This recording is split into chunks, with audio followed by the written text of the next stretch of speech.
If you click this video, you either want to form a new habit or you already tried forming one and failed. In this video, we'll talk about a few interesting things about habits and how to get started. If you're finding it hard to start a new habit, you're not alone. Because that's how our brains have been wired. Our brains always wants to do the easiest things. If you suddenly tell your brain that I want to work out from tomorrow, your brain's going to say that I'm going to help you stay in bed. Most of the times, tricking our brain is how we form a habit. And how do we do that? First, let's set aside the word habit for a while and use the term behavior.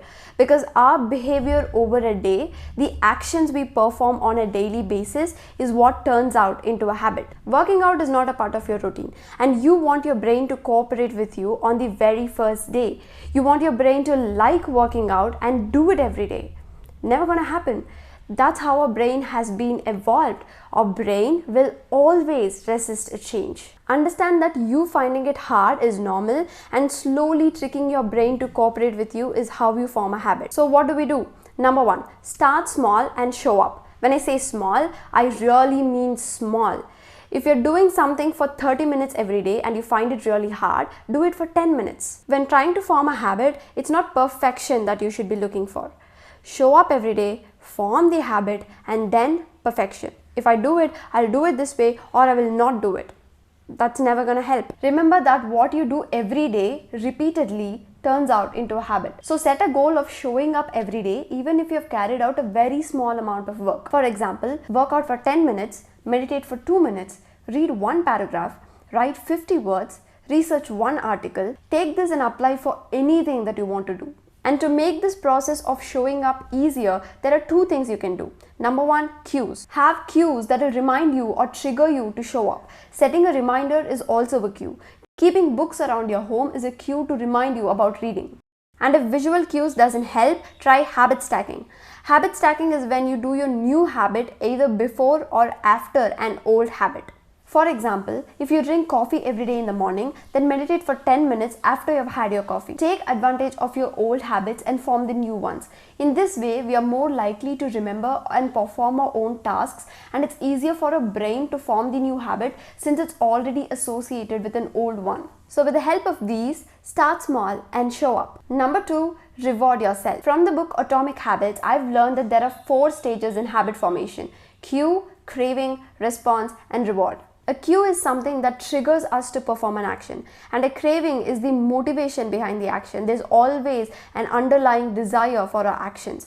And the response is the action we perform, and satisfying this craving becomes the reward. For example, when your phone dings, that's your cue.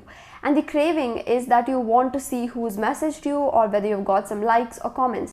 The response from you is to check your phone, and the reward is that you've satisfied your craving of wanting to check your phone. Why we continue with certain habits is because of the rewards, and these rewards are instantly here. So when we are trying to form a new habit, the rewards that we are going to give ourselves is important. This tells your mind that if you do this action, you're going to get this reward. Hence, the action that you're performing is not so difficult and is also worth doing. For example, I will not spend money on online shopping this whole week, and as a reward, I'll take myself to a nice restaurant. Or I will complete all the tasks today without procrastinating, and I will allow myself an episode of this new show. Keep rewarding yourself for the actions that you take every day.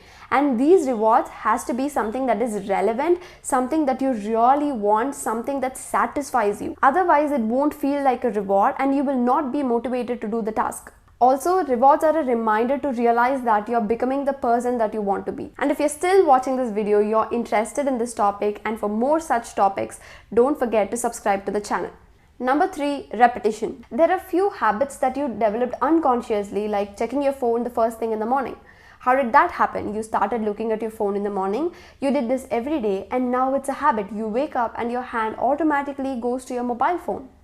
Likewise, to make any habit stick, the key is repetition. And what might affect this repetition is procrastination, unexpected events, and burnouts.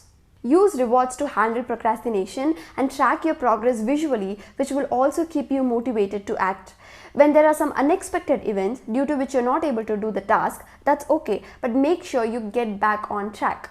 Sometimes we blame the external circumstances for disturbing our schedule and routine, but those are not in our control. What is in our control is getting back on track. Finally, burnouts. You do so much in a day which makes you exhausted for the next day. Example, a sudden rush of motivation makes you work for 3 hours and you feel the mental fatigue next day to do the task. Remember that you're going to do this every day, and doing this every day is how you form a habit. So make sure that you go at a pace that is not so lazy and also doesn't cause burnout. And like discussed, the key is to show up every single day. So to summarize, show up every day, reward yourself, and repeat this. I hope this video was helpful. Subscribe for more such videos, and if you're still here, thank you so much for watching.